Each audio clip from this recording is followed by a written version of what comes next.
प्रिय छात्रों, पिछले दो वीडियो में अपन ने दो तथ्यों का अध्ययन किया। फर्स्ट में उच्चावच का प्रदर्शन और उनकी विधियां और उसके प्रतिरूप। दूसरे में सामाजिक और आर्थिक आंकड़ों को प्रदर्शित करने के लिए किन किन महत्वपूर्ण विधियों को उपयोग में लाया जाता है और कैसे लाया जाता है, इसके संबंध में जानकारी ली। अब है जो तीसरा है वो कि किसी मानचित्र में हम लोग आंकड़ों को प्रदर्शित करने के लिए किन किन रूपों को प्रयोग में ला सकते हैं या उसका वितरण कैसे करें, और इसी कारण उसको वितरण मानचित्र के नाम से भी जानते हैं कि वस्तु का वितरण मानचित्र में किस प्रकार से किया जाए। उसके लिए सामान्यतः तो इसमें क्या होता है कि किसी भी क्षेत्र के मानचित्र को में वस्तु के वितरण या अन्य किसी चीज का वितरण प्रदर्शित करने के लिए सामान्यतः 3 या 4 प्रकार की विधियों को उपयोग में लाया जाता है। वो विधियां इस प्रकार से हैं। फर्स्ट जो है वो है ससमान रेखा विधि। दूसरी है आपके प्रतीक विधि। तीसरी है विभाजित कह सकते हैं या कंटूर कह सकते हैं या समान रेखा या समान वितरण कह सकते हैं। आप कह सकते जैसे कहते हैं कोरोप्लेथ मेथड, ये कहते हैं isopleth method, choropleth method, isopleth method, choropleth method, choropleth method, choroschematic method, और या आप जिसे कहते हैं रंग या वह आभा का भी उपयोग कर सकते हैं। तो सामान्यतः इसमें यह आपके जो प्रदर्शित करने का जो तरीका है इसमें 3-4 चीजों को महत्वपूर्ण रूप से माना गया है। इस विधि के अंतर्गत कोई भी सर्वेक्षण या कोई भी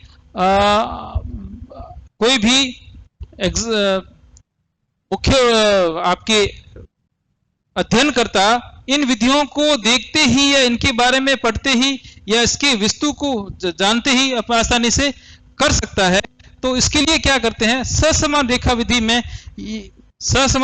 में सामान्यतः किसी मानचित्र में वस्तु के वितरण को प्रदर्शित करने के लिए उसमें दी गई वस्तु के एक निश्चित अंतराल, मान लीजिए ये भारत का मानचित्र है और इस भारत के मानचित्र में राज्यों के अनुसार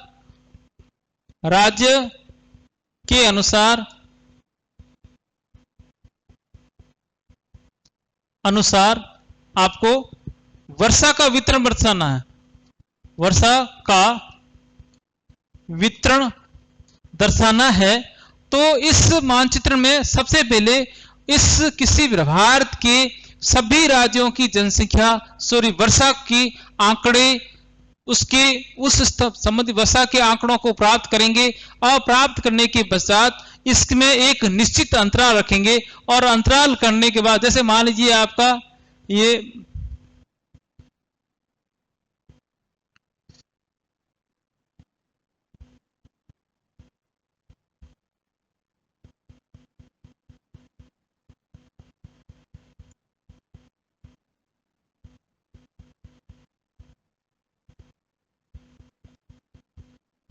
ये कोई मैप है, इसमें अपने पास वर्षा हर एक स्टेट की वर्षा है और वर्षा के यह पॉइंट है। राजस्थान में इतनी भी है, राजस्थान में इतनी है, पंजाब में इतनी है, जम्मू कश्मीर में इतनी है, लद्दाख में इतनी है।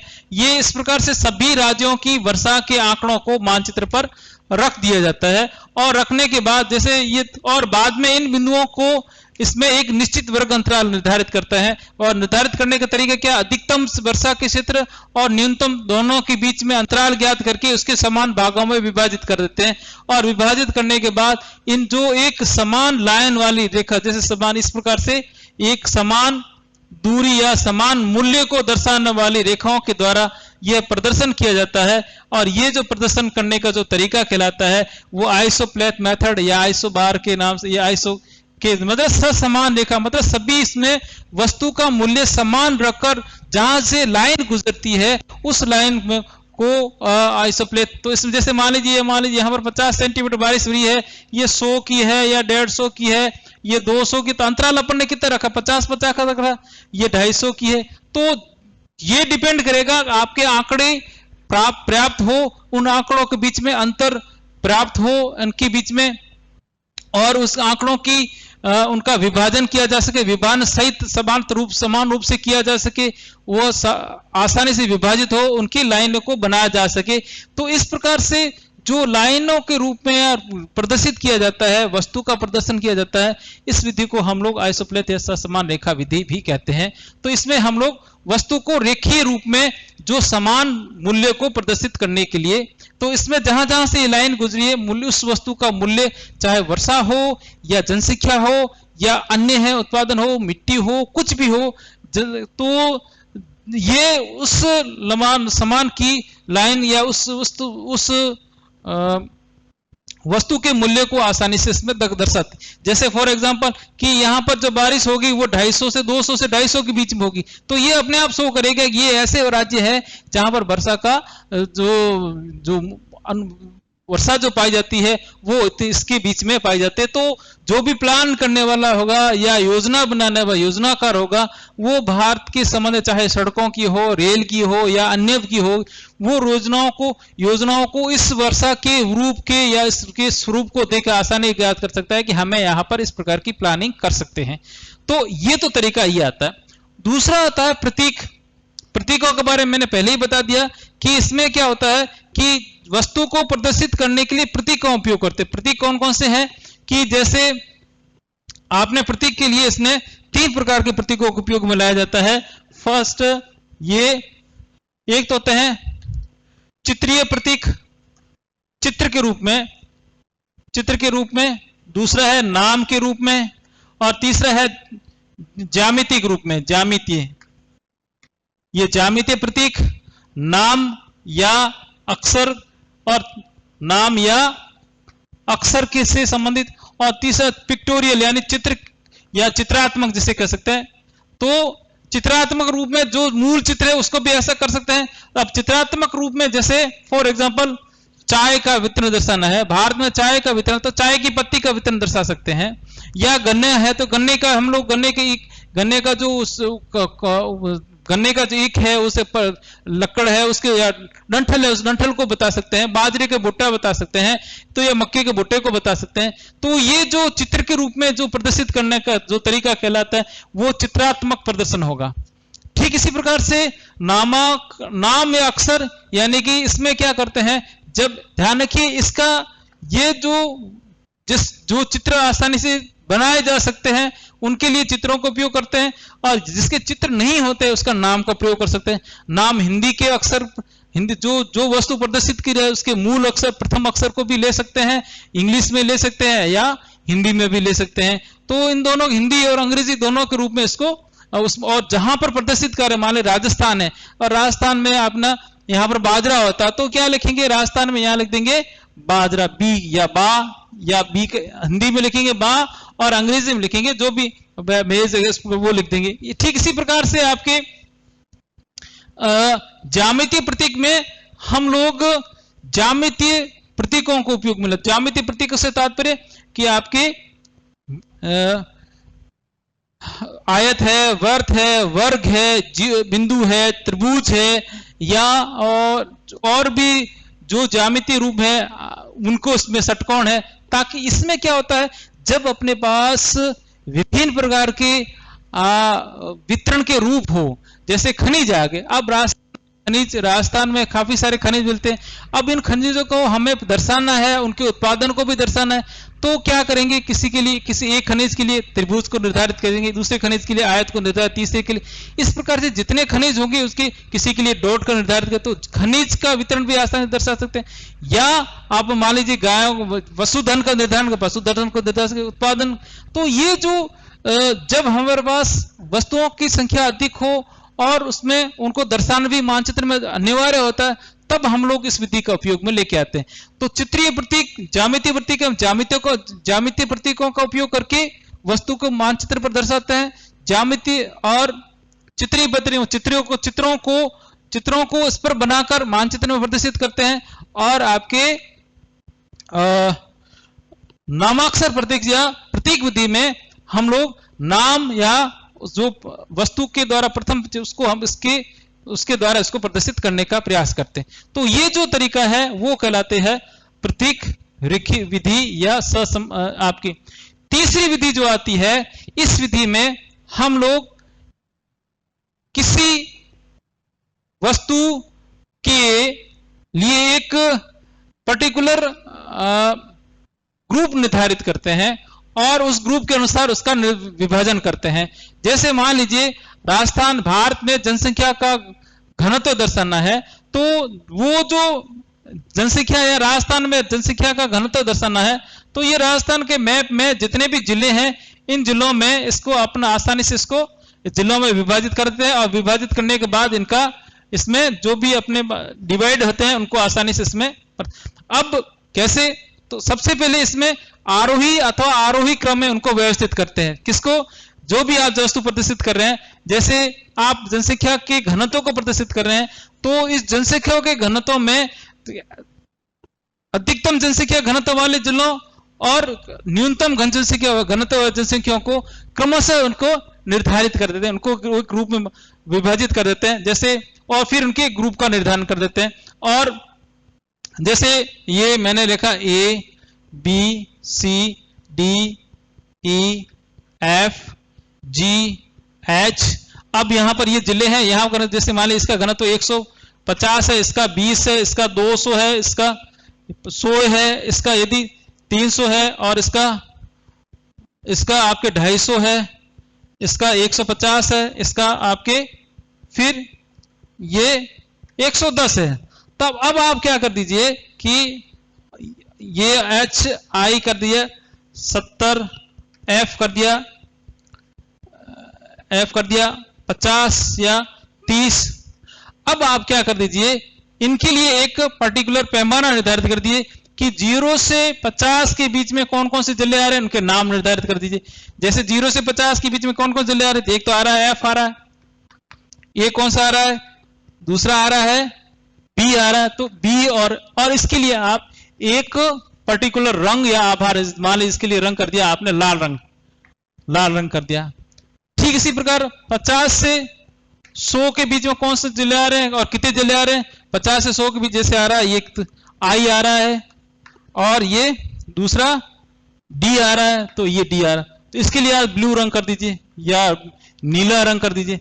तो इस प्रकार से अपने को हर एक रंगों का उनके ग्रुप निर्धारित करना है और ग्रुप निर्धारित करने के बाद उसमें रंग भर दीजिए। अब जहां पर भी ये जिले हैं, जैसे A है, B है, C है, D है, E है, F है, अब जहां जहां इनको अपने निर्धारित किया है, जैसे F आया, B आया, तो B में कहां पर, जहां पर B है वहां पर रेड कलर भरा जाएगा और D जहां पर भी वहां पर आपके नीला कलर।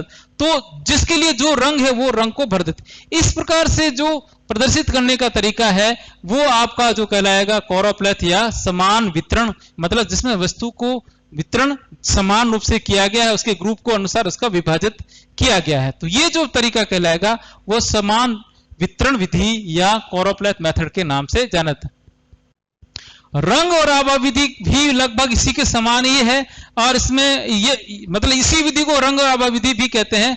इसमें क्या करते हैं कि हम लोग वस्तु को निर्धारित करने के लिए एक पर्टिकुलर एक ग्रुप, एक रंग को, और उस एक रंग में उसकी गहनता को निर्धारित करते हैं। किसी में गहनता ज्यादा रहती है, मतलब उसके रूप के अनुसार उसकी गहनता बढ़ती जाती है। यदि आप जैसे मैंने उच्चावच से बताया था कि यदि ऊंचाई बढ़ती जाएगी और उसकी गहनता, तो भी रंग का जो रूप है वो भी बढ़ता जाएगा। तो वो जो गहनता रंग की गहनता निर्धारित होगी वो उसके मात्रा पर, उसके मूल्यों पर। यदि मात्रा अधिक है तो वो गहनता अधिक होगी, यदि मात्रा कम है तो उसकी गहनता कम होगी। तो सामान्यतः यह 3 ऐसी विधियां हैं जिसमें मानचित्र को आसानी से प्रदर्शित कर सकते हैं। अब इसमें जो अंत में जो बचता है, एक आती है बिंदु विधि। बिंदु विधि में हम लोग वस्तु के वितरण को दर्शाने के लिए सामान्यतः जो उपयोग में लाई जाती है वो सबसे सरल और सबसे सामान्य विधि मानी जाती है, वो बिंदु। और इस विधि में जो सबसे आसान काम या जो सबसे पहले काम जो किया जाता है कि इसमें किसी भी स्थान के आंकड़ों को लिया जाता है और उन आंकड़ों को इस मैप में प्रदर्शित करने के लिए, जैसे मान लीजिए आपका मैप है, इस मैप में ये प्लेस है, ये आपके ए बी सी डी ये स्थान है, और इस स्थान में ये ए है, बी है, सी है, डी है, ई है, एफ जी एच आई जे के एल, ये आपके स्थान है और उनकी यह जनसंख्या है। अब आप जनसंख्या का निर्धारण कर दीजिए कि मान लीजिए एक बिंदु का मान है 10 व्यक्ति, या तो 150 पे कितने बिंदु लगेंगे? 15, यानी कि 150 बराबर 10, तो कितने बिंदु लगे? 15। जहां पर भी ए है वहां पर 15 बिंदु को इसमें आसानी से लगा देंगे। तो फिर यदि मान लीजिए ये बी है, बी में कितने लगेंगे बिंदु? 10 दिया, कितने लगेंगे? 2 बिंदु, तो इसमें केवल 2 ही बिंदु। ये जो इस प्रकार से बिंदुओं के द्वारा जो मूल्य या किसी स्थान की मात्रा का प्रदर्शन होता है वो कहलाता है बिंदु विधि। इसमें बिंदु विधि में थोड़ा सा ध्यान रखने वाली बात है कि बिंदु का आकार सभी जगह समान हो, मतलब उसका आकार समान हो, वो रूप में एक जैसे दिखे वह, और बिंदु लगाते समय इन कुछ चीजों को ध्यान रखना चाहिए कि बिंदु सामान्यतः सड़क क्षेत्र में या रोड मार्ग पर है, या नदी है, नाले है, क्रॉस है, जामित बाउंड्री है या सीमा है, उन पर बिंदुओं को नहीं लगाया जाता है। और इसका जो उपयोग भी सामान्यतः, इस विधि को उपयोग भी सामान्यतः जनसंख्या के वितरण या पशुओं के वितरण के लिए अधिकांश रूप में किया जाता है। अब बिंदुओं को वितरण के लिए जो सबसे, ये तो सामान्य विधि। अब यदि हमें किसी स्थान की जनसंख्या का वितरण नगरीय और ग्रामीण जनसंख्या का प्रदर्शन करना है, तब हम लोग बिंदुओं के साथ, क्योंकि नगर की जनसंख्या और ग्रामीण जनसंख्या के आकार और प्रतिरूप में फर्क होता है, इस वजह से नगर की जनसंख्या किसी छोटे क्षेत्र में अधिक जनसंख्या रहती है, जबकि ग्रामीण क्षेत्र में अधिक क्षेत्र में भी कम जनसंख्या रहती है। ऐसी स्थिति में ये स्थिति कब आती है? फॉर एग्जांपल ये ए है, इस ए में ए प्लेस जहां पर केंद्र है, इस केंद्र में इस प्रकार के डेंस, ऐसी स्थिति में क्या करेंगे कि नगरीय जनसंख्या को दर्शाने के लिए तो वृत्त का उपयोग करेंगे एक निश्चित पैमाने के, जितना बिंदु का मान रखा है, और ग्रामीण जनसंख्या को दर्शाने के लिए हम लोग बिंदु का मान रखते हैं। जैसे बिंदु का मान यहाँ 10 रखा था, तो यहां पर भी उसके यहां पर त्रिज्या निर्धारित होगी और यहां पर इसके बिंदु का मान निर्धारित होगा। तो जब अधिकतम जनसंख्या या ग्रामीण जनसंख्या, नगरीय जनसंख्या में वेरिएशन करना होता है या उसमें चेंज दिखाने होते हैं, तब हम लोग बिंदु विधि को उपयोग में लाया जाता है। तो सामान्यतः आपके बीए द्वितीय वर्ष में ये 3 टॉपिक है जिसको आसानी से, जिसका अध्ययन करना अनिवार्य रूप से माना जाता है। धन्यवाद।